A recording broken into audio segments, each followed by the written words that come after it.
साथ इस वक्त प्रोफेसर तालिब साहब हैं। ये बताएं, ओरिएंटलिज्म की जो बात थी 70s में, 60s में, 80s में, तो जिस तरह मगरब को हमारे इमेजेस, परसेप्शन और आइडियाज़ चाहिए, हम वो बता रहे हैं, तो अब क्या सूरत हाल है? जो सईद ने ओरिएंटलिज्म की बात की थी 70s में, ओरिएंटलिज्म दरअसल यूँ समझिए कि दूर बैठे पावरफुल लोग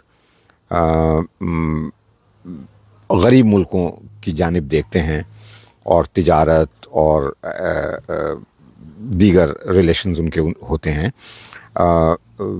इस तजर्बे से परे ओरिएंटलिज्म वो मेंटालिटी थी जिसको लिटरेचर ने प्रोड्यूस किया, जिसने और दीगर आपके नज़रियाती उसमें आए।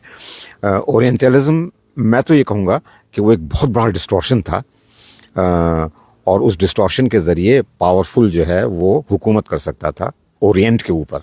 असल ओरिएंट और जो ओरिएंटलाइज्ड ओरिएंट है उनमें फ़र्क था। आज वही ओरिएंटलिज्म और भयानक सूरत इख्तियार कर गया है।